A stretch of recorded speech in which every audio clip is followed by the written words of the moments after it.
자, 오늘 우리 함께 읽은 요한복음 7장 우리 1절에서 9절까지의 말씀을 가지고 예수님이 만난 사람들 우리 20번째 시간입니다. 오늘 우리 설교의 제목이 어제 제가 이렇게 한번 공지해 드렸는데 바닐라가 바나나인 줄 아는 인생에게 바닐라가 바나나인 줄 아는 인생에게 라는 말씀의 제목으로 은혜를 누리고자 합니다. 오늘 이 설교의 제목으로 또 서로 이렇게 한번 서로 축복할까요? 예수님의 향을 내는 우리 그리스도인들하고 예수님의 사람 되세요 라고 서로 축복합시다. 시작! 예수님의 사람 되세요. 할렐루야. 자, 오늘 온라인으로 예배 드리시는 분들도 예수님의 사람으로서 살 수 있도록 주의 이름으로 축복합니다.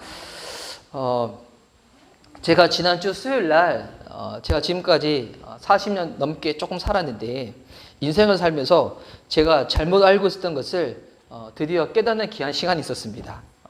제가 이제 그 카페를 하시면서 선교단체와 교회를 하시는 목사님이 계시거든요. 이태원에 그 목사님이 이제 간간히 이제 뵙는데 나중에 이제 저희 공동체도 이제 그 교회에 한 주일 오후 예배 때 한번 놀러 가려고요. 뭐 하려고 하면 그 목사님께서 저희 공동체원들 이렇게 집단 심리 상담 검사를 한번 해주시겠다고. 그럼 서로가 서로 알 수 있는 이게 귀한 이렇게 되게 유익하고 재밌는 시간이 될 거라고. 그래서 이제 그 교회에 가서 이제 그 음료를 시키는데 제 아내가 그 카페에서 바닐라 라떼 커피를 시켰어요. 바닐라 라떼. 우리 자매님들 좋아하시죠? 형제님들 좋아하시나요? 그럼 부드러운 형제님이죠. 근데 바닐라 라떼를 시켰는데, 근데 이제 그거 다 마시고 난 다음에 이제 제 아내가 그 교회 사모님한테 그 사모님 직접 이렇게 음료를 이렇게 만드시는데 바닐라를 너무 많이 주셨다는 거예요. 저는 이렇게 그 커피 아무리 봐도 바닐라 보이지도 않는데 바닐라를 많이 주셨다고. 보니까 이 정도 주시면 본전도 안 남으실 건데 너무 많이 주셨다고. 보니까 뭐를 보고 그렇게 이야기하는가 봤더니 그 바닐라 씨를 보고 그렇게 이야기를 하는 거예요. 저는 이게 그걸 다 보고 난 다음에 제가 제 아내한테 얘기했는데 그 바닐라가 바나나 아니냐고. 혹시 저는 진짜 그래서 그날 집에 돌아오면서 제 아내한테 얘기했거든요. 저는 지금까지 살 때 바닐라가 바나나인 줄 알았어요. 그래서 이렇게 그냥 바나나가 외로우니까 그냥 이렇게 무슨 뭐 다른 거로 얘기할 때 그냥 바나나니까 바닐라라고 그냥 그렇게 영어로 표현하는구나 싶어서 저는 그렇게 알고 있었는데 제 아내가 그 얘기를 듣더니 아무런 대답도 하지 않더군요. 내가 이런 사람이랑 지금까지 살았나 이런 표정으로 이제 아무런 얘기도 하지 않았는데 근데 알고 봤더니 완전히 다른 거였어요. 여러분 이거 저만 그렇게 몰랐던 거예요? 네. 아유 주여. 그렇구나. 저는 이런 지체들 지금 한 분 더 계신 것 같은데. 근데 보니까 그리고 난 다음에 제가 이거 찾아보니까 이 바닐라가 넝쿨 종류의 콩이라는 거예요. 그래서 이 기름을 내 가지고 향신료를 만들 때 사용하는 그런 채소라고. 그래서 이제 실제로 이게 바닐라 이게 모양도 보여주시고 이 바닐라로 이렇게 기름을 짠 것도 보여주시고 그러셨는데 와, 저는 그래서 제 아내한테 진짜 그랬거든요. 근데 저뿐만이 아니라 아마 주변에 이런 분들 도로 있을 거라고. 바닐라가 바나라고 아는 사람들이, 바나가 외래로 표기하면 바닐라라고 아는 사람들이.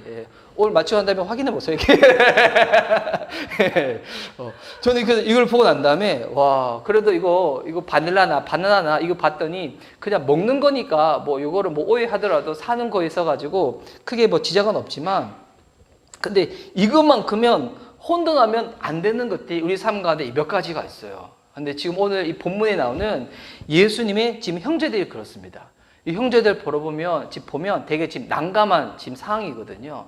예수님이랑 평생 이렇게 같이 살아왔으니까 예수님이 갑자기 하나님의 아들이라고 막 이렇게 말씀하시고 그렇게 이상한 사역들을 많이 하시니 이 육체적인 형제들은 그 예수님 바라보면서 지금 이해가 안 되는 거예요. 되게 지금 난감한 상황 가운데 있는데 예수님이 우리 지난주 이 본문에서 살펴보니까 계속 지금 어려운 얘기를 하잖아요. 난감한 이야기들. 내가 지금 생명의 떡이라고. 내 피를 먹고 내 살을 먹어야지 살 수 있다고. 그리고 이제 쭉 이런 얘기를 하니까 그 상황 가운데 지금 가장 곤란하고 난처한 사람이 누군가? 예수님이랑 함께 자란 이 형제들이 그런 거예요. 근데 지금 그런 상황이 지금 어디서 펼쳐지고 있는가? 1절 말씀 보니까 그 후에 예수께서 갈릴리에서 다니시고 여러분 이 복음서를 보면 예수님의 주된 사역지가 어디냐면 이 갈릴리 지역이라는 것을 우리가 알 수가 있어요. 근데 왜 갈릴리 지역인가? 1절 후반절을 보면 나와 있죠. 그 후에 예수께서 갈릴리에서 다니시고 유대에서 다니려 아니하심은 유대인들이 죽이려 함이니라. 왜 유대 지역으로는 잘 안 내려가시냐면 그 유대인들이 예수님을 자꾸 죽이고자 하기 때문에 그 지역으로는 일부러 잘 내려가지 않았다는 거예요. 유대는 어디냐면 이스라엘의 남쪽 지역이거든요. 거기에 이스라엘이 있고 거기에 예루살렘이 있고, 그러니까 이스라엘의 주된 수도권 어디냐면 유대 지역이었어요. 남쪽 지역이었어요.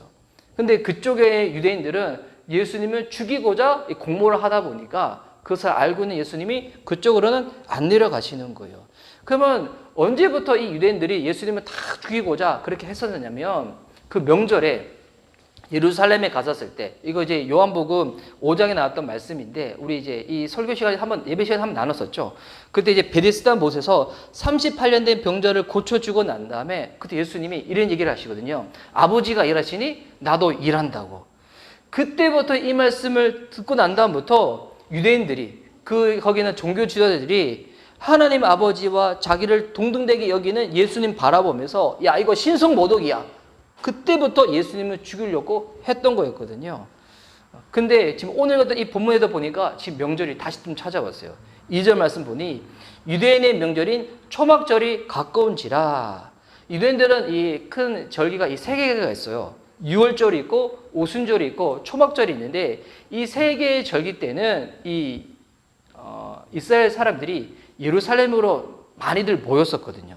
그래서 지금 또 많이들 내려가고 있는 그 명절의 그 시기인데, 이때를 이용해 가지고 형제들이 예수님께 와서 이런 요구를 하는 거예요. 어떤 요구를 하는가? 3절과 4절 말씀에 있습니다. 그 형제들이 예수께 이르되 당신이 행하는 일을 제자들도 보게 여기를 떠나 유대로 가소서. 스스로 나타나기를 구하면서 묻혀서 일하는 사람이 없나니 이를 행하려 하거든 자신을 세상에 나타내소서 하니. 자, 지금 예수님은 주로 갈릴리, 이 이스라엘의 변방 지역에서 사역을 하니까 여기서 말씀 전하고 여기서 기적을 막 행하니까 형제들이 예수님께 다가와서 무슨 얘기를 하냐면, 여기 이 변두리에서 이러지 말고 예루살렘으로 가라는 거예요. 이스라엘의 중심부로 가라는 거예요. 거기 가서 예수님, 당신이 우리 형 당신이 누구인지 나타내고 거기서 기적을 베풀고 거기서 조금 이렇게 유명세를 좀 치를 수 있도록 하라는 거예요. 왜 예수님의 형제들은 예수님께 와서 이렇게 딱 대하는가? 이 이유가 5절 말씀에 나와 있습니다. 이는 그 형제들까지도 예수를 믿지 아니함이러라. 그러니까 이 형제들은 예수님에 대해서 오해하는 정도가 아니라 여기에는 뭐도 들어가 있냐면 예수님 향한 비아냥거림도 들어가 있는 거예요. 진짜 예수, 우리 형제, 당신이 진짜 하나님의 아들이면 왜 이렇게 사람들이 적은 변두리 지역에서 이렇게 하고 있냐? 그냥 심장부로 들어가서 수도권으로 가서 서울로 가서 거기서 하라는 거. 거기서 왜 여기 변두리 지역에서 지금 뭐 하고 있냐고. 여기서 보니까 5절에 이거 중요한 표현이 뭐냐면, 이는 그 형제들까지도 이 형제들까지도, 이게 옛날 개역 한글 성경에는 형제들이라도라고 표현되어 있거든요. 이게 헬라어로는 이게 우대라는 단어인데 이게 되게 부정적인 단어거든요. 부정적인 접속사, 부사일 때 쓰이는 이 헬라어 단어인데, 그러니까 지금 형제들은 예수님 향해 가지고 마음이 되게 불편한 거예요.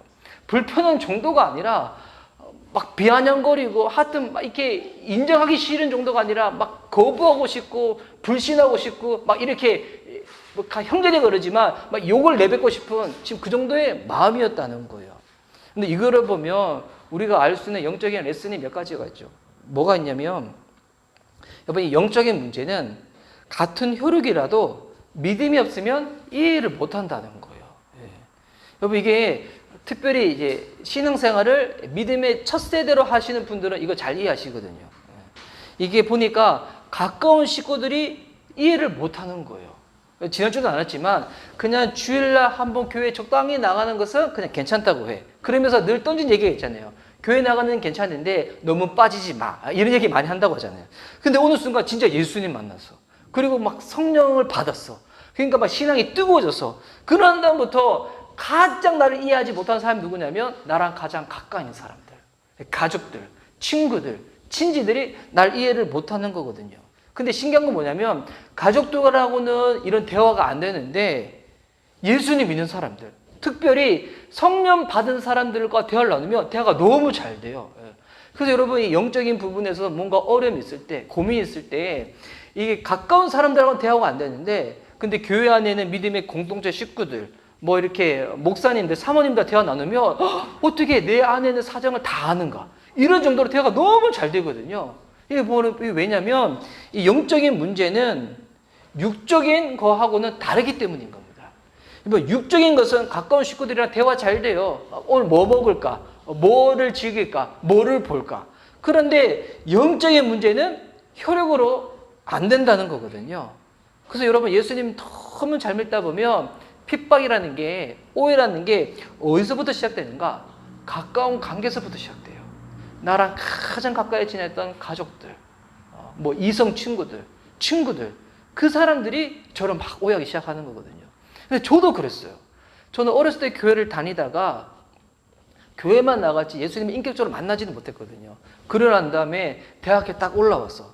저는 여러분이 저를 바라볼 때 어떻게 보는지 모르겠지만 저는 진짜 고등학교까지는 되게 범생이었어요. 진짜 학교 집 밖에 몰랐어. 학교시. 심지어 저는 당시 지방에서 고등학교를 다녀서 저는 주일 또 1년 또 학교를 가는 고등학교를 다녔었거든요. 거기서 계속 살다가 서울에 딱 올라오는 순간부터 이 고삐 풀린 망아지가 되는 거예요. 그러고 난 다음부터 선배들이 술자리 가고 싶다라고 하면 늘 저한테 전화해요. 왜? 끝까지 살아남는 자 이상함. 이렇기 때문에 늘 저한테 전화했어요. 그랬던 제가 군대 갔을 때 할머니가 돌아가시면서 저한테 남기셨던 유언이 뭐냐면 다시 교회에 나가라는 거였거든요. 그래서 할머니의 유언 때문에 저 할머니 사랑을 너무 많이 받고 자라서 그때부터 교회를 나가다가 제대를 하면서 제가 아는 선배 이끌려가지고 이 건국대학교 안에 컨테이박스로 예배드리는 교회를 찾아갔다가 그때 발걸음을 잘못 디뎠어. 거기 가서 예수님 만나가지고 거기서 더 심각하게 발걸음을 디뎌가지고 잘못 디뎌서 여기까지 온 거거든요. 되게 국률이 많이 필요한 인생이에요. 되게 사랑이 많이 필요한 인생이에요. 저를 위해서 기도 많이 해주세요. 예. 그런데 그렇게 제가 갑자기 막 예수 믿고 난 다음부터 제가 이제 약간 술을 몰래 하기 시작했거든요. 그러고 난 다음부터 저랑 제일 친했던 친구들이 저는 똑같아 이상하면 저를 오해하기 시작하는 거예요. 예. 기억해. 갑자기 친구들이 종로를 저를 불렀어요. 원래 이 친구들은 술 먹을 때 늘 학교 집에서 불렀는데 그날은 나를 잡은 거야. 종로로 저를 딱 부르더니 거기서 갑자기 저한테 아직도 기억해요. 생맥주 피처를 저한테 딱 들이대면서 먹어 이 강아지야 해서 먹어 이 강아지야 했는데 제가 안 먹었거든요. 그 친구들이 이 술잔을 제 뼈 막 대면서 먹으라고 이 강아지야 했는데 제가 끝까지 안 먹었어요. 그랬더니 그 다음부터 숫자가 나오기 시작했어요. 이게 15, 16, 17, 18 막 나오면서 먹으라고 했는데 얼마나 감사해요. 제가 술 안 먹으면 쥐들이 좋아하는 거 더 많이 먹을 수 있잖아요. 근데 불구하고 저한테 왜 그러냐고 막 이러거든요. 그러냐고 친구들이 물론 저를 여전히도 이제 되게 사랑하고 아끼는 친구들인데 갑자기 저한테 배신했다고. 예. 그러면서 저를 구원해 주겠다고. 교회로부터 너를 구원해 주겠다고 막 하기 시작했거든요. 보니까 신기해. 제가 예수님 믿고 난 다음부터 가장 가까운 친구들이 저를 이해를 못하는 거예요. 여러분 이게 육적인 거랑 영적인 거는 이게 다르다는 거예요. 그런데 이 부분을 보면 우리가 또 하나 더 알 수 있는 건 뭐냐면 이런 상황 가운데서도 예수님은 그런 형제들에게 공격적으로 나아가거나 원망하는 그런 마음을 가지지 않았다는 거예요. 왜 아직 모르는가? 아직 믿지 않아서 그런 거잖아요. 그러니 오늘 제가 설교 초반부에 얘기했던 것처럼 바넬라를 바나라로 오해하는 저 보면서 답답하셨죠. 예. 할렐루야. 사랑이 충만하시네. 이게 보니까 그냥 몰라서 그런 것 뿐이지 알려주면 되는 것 때문에 언젠가는 깨달아지면 되는 것 때문에 단 그것이 시간이 언제가 될지 모르기 때문에 아쉽고 안타까울 뿐이지 이거는 포기할 수 없는 문제잖아요. 예수님이 지금 그렇게 형제들을 바라보시는 거예요. 아직 믿음의 눈이 열리지 않아서 그런 것 뿐이지 언젠가는 믿음의 눈이 열리면 나에 대해서 생각하고 믿는 바가 달라질 것이기 때문에 그래서 여러분 이 가까워 있는 사람들한테 전도를 하는 게 참 어렵잖아요. 근데 이게 예수님의 방법을 보면 우리가 참 배울 수 있는 게 많이 있는데 예수님은 가까워 있는 사람들을 어떻게 전도하셨는가? 말만 한 것이 아니라 친히 말씀하신 대로 사셨다는 거예요. 그러니까 삶으로 말씀을 보여주신 거예요. 제가 이제 최근에 읽었던 책 중에 제가 참 존경하는 목사님이 쓰신 책 중에 목사 그리고 목사직이라는 책이 있거든요.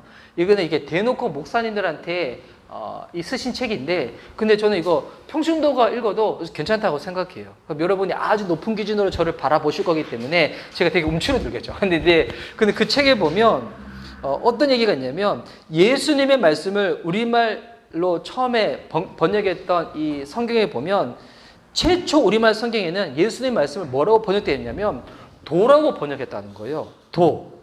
그러니까 마땅히 지켜야 될 도리, 종교적으로 깊은 깨달음, 이치, 로고스, 예수님, 말씀, 그 자체를 도라고 표현했다는 거예요. 근데 그 표현이 너무 좋았다는 거예요.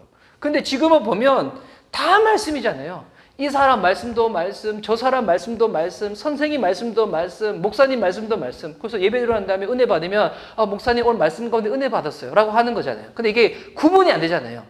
근데 예수님 말씀 뭐냐면 도라는 거예요.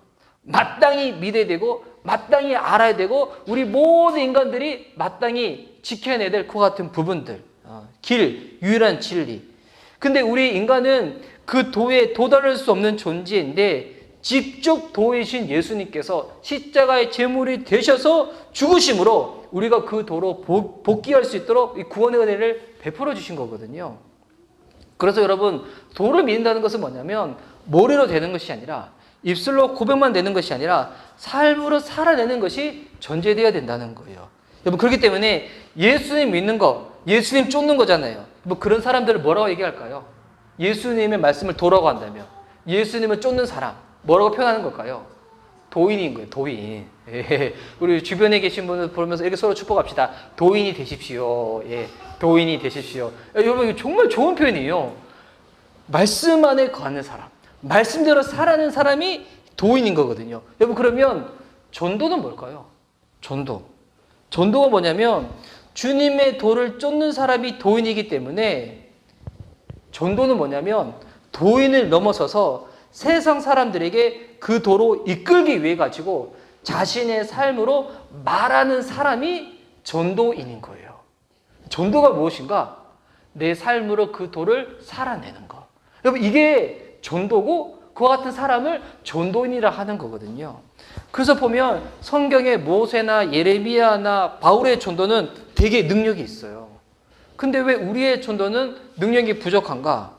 이게 전도에 대한 잘못된 이해 때문에 그런 거거든요. 그냥 말만 하면 된다고 생각하기 때문에. 여러분, 입으로도 전달을 해야 되지만 그만큼 중요한 것이 뭐냐면 내 삶으로 그 도를 살아내는 겁니다. 그래서 여러분, 가까운 사람일수록 여러분 복음을 말로만 해서 안 먹힌 이유는 뭐냐면 살아내는 모습이 필요하기 때문이에요. 말만 했다? 전도에 대해서 반은 하신 거예요. 나머지 이제 반은 뭐 해야 되는가? 여러분, 살아내는 모습을 여러분 삶을 통하여 다 드러내시는 거예요. 여러분, 그때 깨닫게 될 거예요. 와, 복음의 힘이 실리면서 진정성으로 다 증가하게 되어지는 것들. 저는 정말 축복합니다. 저와 여러분이 도인이 되시기를, 진짜 이 세상에서 전도인이 되시기를. 그래서 예수님은 아직 믿지 않는 형제들에게 뭐 아쉬움, 원망, 꾸짖음, 저주 이런 거 하지 않았어요. 예, 이거 주변에 보면 이제 가끔씩 노방에 전도하신 분들 중에서 너무 마음이 뜨거우시다 보니까 전도를 하는데 전도가 잘 안 돼. 그러난 다음에 좋은 말로 예수님 믿고 구원받으세요 라고 하는 건 좋은데, 그러다 지옥 간다고! 전도가 될까? 그래서 저도 약간 그렇게 싶은데, 그게 정말 안타까운 마음으로 얘기하는 거면 괜찮은데, 제가 만났던 몇몇 분들은 되게 약간 이렇게 조조한 눈빛으로 그렇게 하면 지옥 간다고 막 얘기를 하셔가지고, 그렇게 하면 전도가 될까 생각되긴 한데, 그래서 예수님은 오히려 형제들한테 무슨 얘기를 하시냐면 당신의 때에 대해서 얘기를 했어요. 6절 말씀 보니까 예수께서 이르시되 내 때는 아직 이르지 아니하였거니와 너희 때는 늘 준비되어 있느니라. 예수님이 뭐라고 말씀하시는가? 내 때는 아직 이르지 않았다는 거예요. 이거를 보면 예수님의 때가 있고 형제들이 원하는 때가 있음을 알 수가 있습니다. 형제들이 원하는 때는 뭐예요? 빨리 증명하라는 거예요.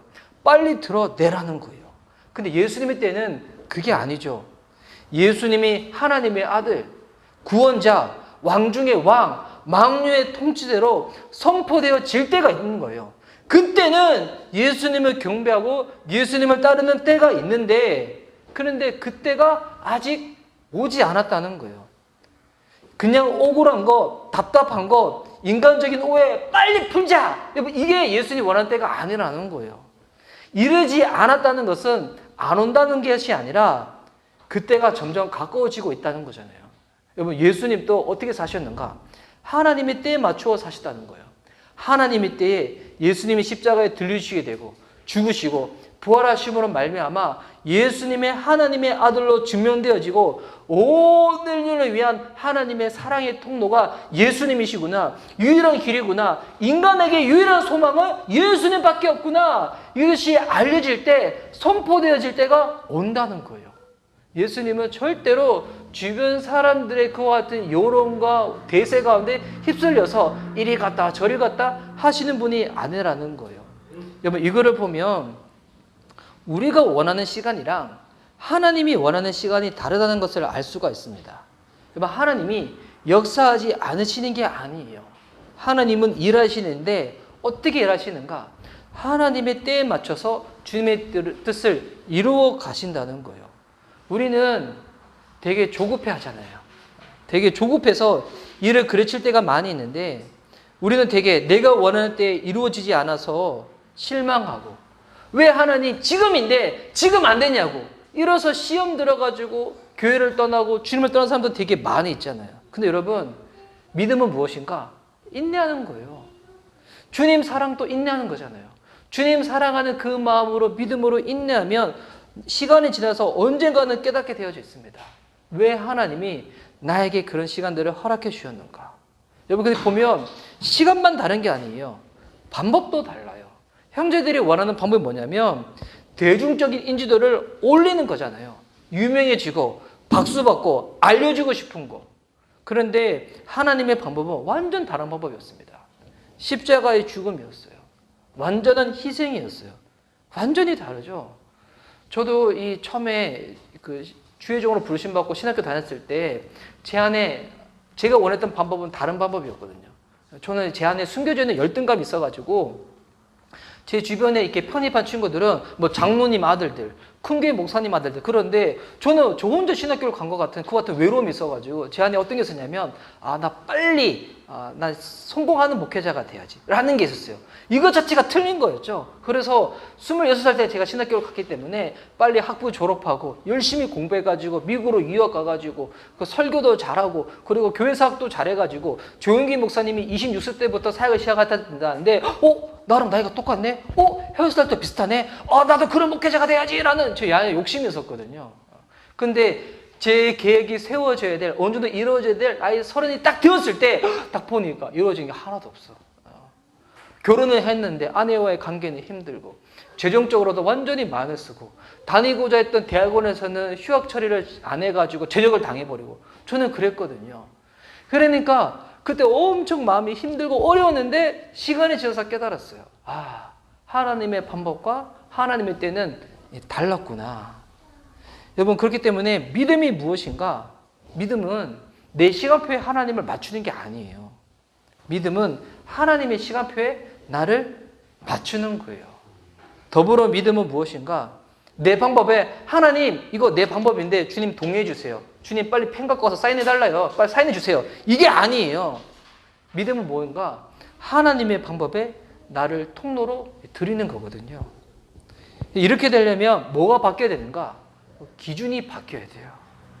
예수님이 주인이라고 우리는 찬양으로도 고백하고 예수님 믿을 때 Savior and Lord라고 하잖아요. 줄여서 구주잖아요. 구세주 그리고 주님, Savior and Lord라고 고백을 하는데, 이 말인즉 진짜 예수님이 내 삶 가운데 주인이라는 거잖아요. 그런데 예상 가운데 예수님 주인 되려면 예수님이 내 인생의 기준이라는 거예요. 근데 실상을 보면 예수님을 믿는다고 고백은 하는데 기준이 아직 안 바뀌었어. 여러분, 기준이 안 바뀌었다는 것은 뭐냐면 여전히도 나는 내 시간, 내 방법을 고수를 하겠다는 거거든요. 우리는 신앙생활 하면서 이런 고백이 나와야 돼요. 정말 주님이십니다. 주님이 옳습니다. 그런데 내 시간, 내 방법을 고수하는 사람들은 무슨 고백이 나오는가? 나이십니다. 이런 고백이 나와요. 나입니다. 이런 고백도 아니야. 나를 존중해. 나이십니다. 그리고 이제 내가 옳습니다. 막 이런 고백을 하는 거거든요. 근데 여러분, 이거는 예수님이 있는 게 아니에요. 뭐가 예수님이 있는 것인가? 정말 주님이시군요. 정말 주님이 옳습니다. 하늘의 미랄이 썩어서 땅에 문드러지지 아니하면 생명이 날 수가 없다고 하는데, 여러분, 이 방법이 얼마나 힘든 방법이에요. 죽어야 사는 거예요.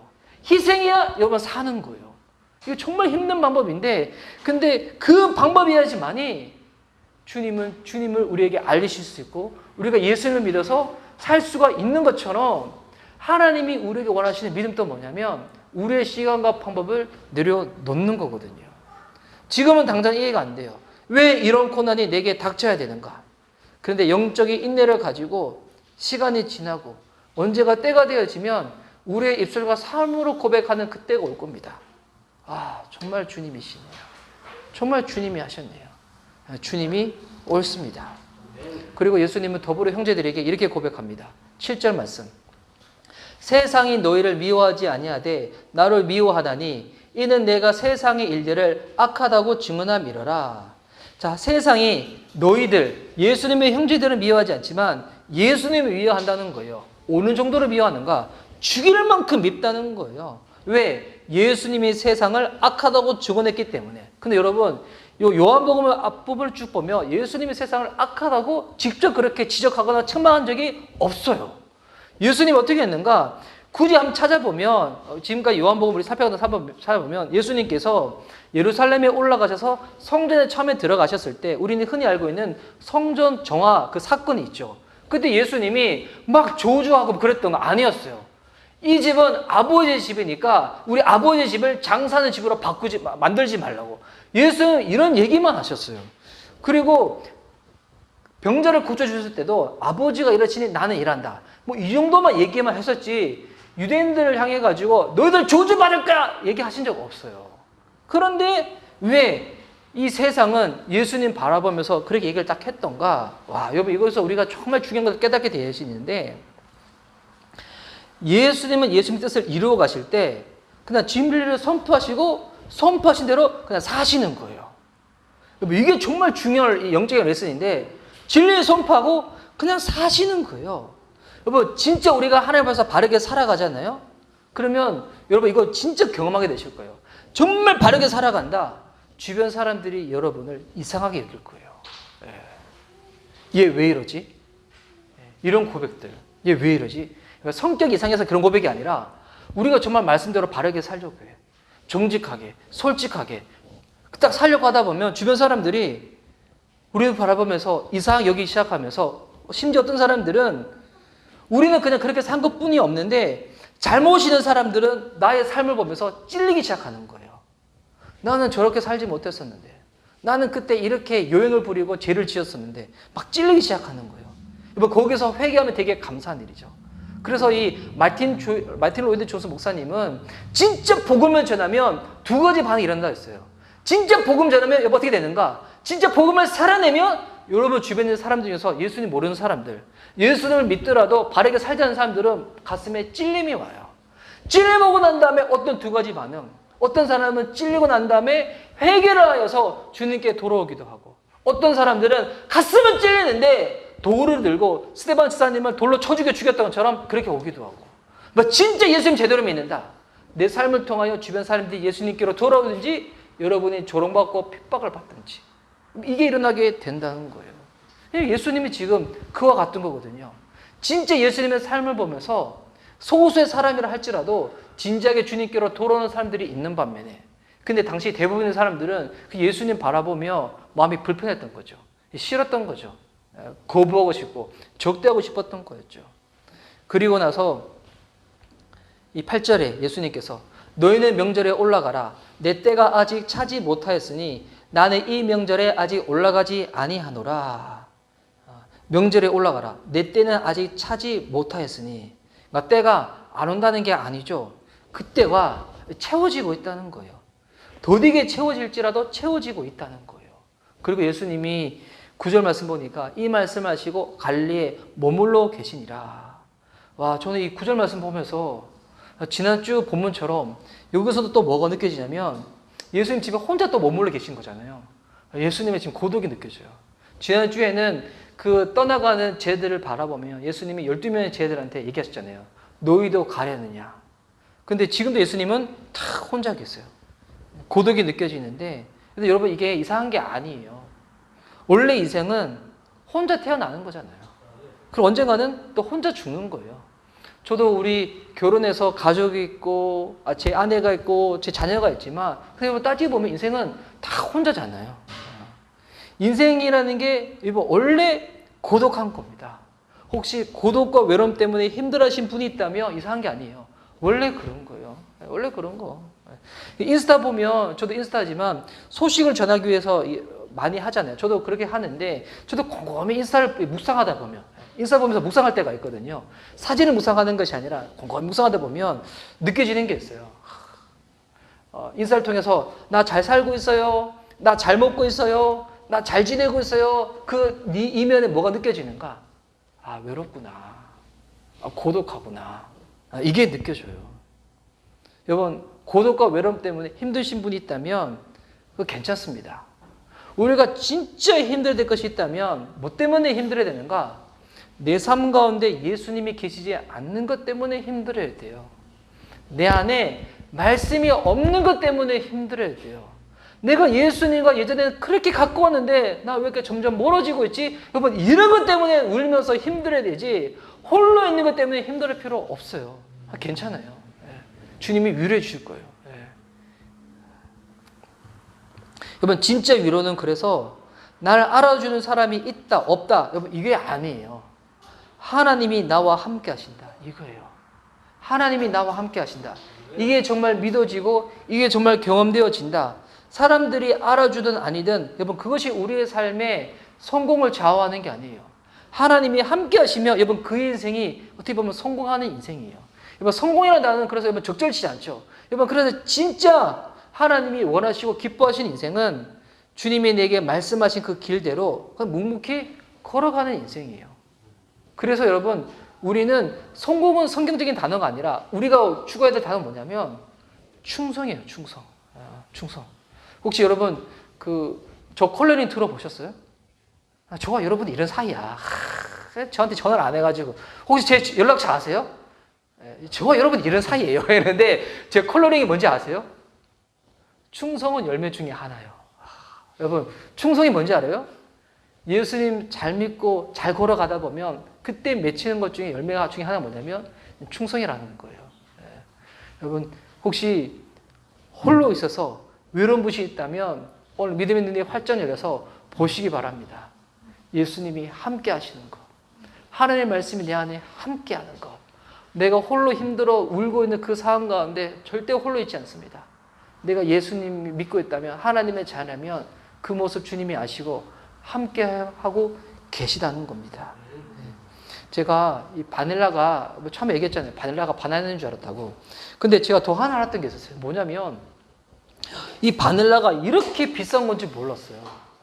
바닐라가 얼마나 비싸냐면 이 10g에 거의 10,000원 정도 하더군요. 또 지금은 이 바닐라가 이게 전량 다 이렇게 수입 대부분 하던데 지금 이 코로나 때문에 수입도 되게 약간 이렇게 어려운 상황이라 가지고 지금 더 비싸졌대요. 와, 저는 솔직히 예전에 바닐라가 바나나인 줄 알았을 때는 바닐라 되게 무시했거든요. 그래서 바닐라 맛 커피, 바닐라 맛 아이스크림 되게 무시했어요. 뭐 이런 거 먹냐고. 먹으려면 초콜릿 먹어야지. 아니면 베스킨라빈스 가더라도 왜 바닐라 맛 아이스크림 시키냐고. 저는 뭘 좋아하는가? 제가 뭐 좋아하죠? 저를 잘 아시네요. 할렐루야. 이런 거 시켜 먹어야지. 호두씨 피노 이런 거 먹어야지. 무슨 바닐라 먹냐고. 그런데 제가 바닐라가 비싸다는 것을 알고 난 다음부터 제 눈이, 제가 믿음의 눈이 열리기 시작했어요. 바닐라를 보는 믿음의 눈이 시작했어요. 지금까지 먹었던 이 아이스크림 보니까 바닐라 향 아이스크림을 먹었지 진짜 바닐라 아이스크림은 제가 보지를 못했던 거예요. 와, 이게 얼마나 귀한 건가. 깨닫고 난 다음부터. 이게 예수님 믿는 것도 마찬가지예요. 예수님이 어떤 분인지 모르니까 예수님을 바나나 취급하는 거예요. 근데 예수님은 진짜 알잖아요. 마치 이 바닐라 취급 대하는 것처럼 달라지는 것처럼 예수님 정말 깨닫게 되면, 믿게 되면, 믿음의 눈이 열리게 되면 예수님을 대하는 것도 달라지고요. 여러분, 예수님과 관련된 것도 대하는 게 달라지게 돼요. 교회를 대하는 거, 또 하나님의 사람들을 대하는 거, 여러분 달라지게 돼요. 물론 최근에 이 언론에서 교회에 대해서 이런저런 얘기들이 많이 있지만, 근데 여러분, 우리는 교회를 바라볼 때 최소한 어떤 마음이 있습니까? 이게 예수님의 교회니까 마음에 안타까운 마음이 있는 거잖아요. 더 사랑하는 마음, 보호해주고 싶은 마음. 목사님들을 대할 때도 어떤 분들은 함부로 얘기하시는 분들이 있어요. 저도 목사님이니까 알아요. 목사님도 사람인지라 실수도 되고 영향도 있잖아요. 근데 어떤 분들은 목사님에 대해서 아무리 사람의 그 행동이 싫더라도 이 인격 자체를 무시하면서 막 이렇게 욕하고 함부로 얘기하시는 분들이 있거든요. 근데 저는 그런 얘기를 들으면 제가 생각하는 거랑 다른 길을 걸어가신 분이라 할지라도 제 마음이 되게 불편해요. 왜? 그래도 저분도 하나님의 소유일 건데, 하나님과 관련된 분일 건데, 표현까지도 왜 그렇게 해야 되나? 라는 제 마음에 좀 불편한 마음들이 있거든요. 왜 그런 것인가? 예수님을 진짜 만나면, 예수님을 진짜 깨닫게 되면 달라지는 거거든요. 대하는 게. 그래서 저는 오늘 이 시간에도 우리의 믿음들이 활짝 열려가지고 저와 여러분이 진짜 도인이 됐으면 좋겠습니다. 입술로만 고백하는 자가 아니라 진짜 예수님 만나서 예수님 따라가는 자. 그런 도인이 될 때 진짜 전도인이 되는 거거든요. 삶으로 살아냄으로 말미암아서 주변 사람들 가운데 찔림을 주는 사람, 회개하고 돌아오면 감사하고, 혹여나 나를 적대한다 할지라도 아직 몰라서 그런 것뿐이지 그냥 더 기다려주고 기도해주고 참아주는 삶. 그런 삶을 살 때 외롭고 힘듦이 있을 때 그런 외로움 때문에, 고독 때문에 내가 힘든 것이 아니라 오히려 나와 함께 하시는 주님으로 말미암아 오히려 감사하고 기뻐할 수 있는 삶. 여러분, 그런 삶으로 살아낼 수 있는 저와 여러분 되어줄 수 있기를 예수님의 이름으로 축복하는 바입니다. 아멘.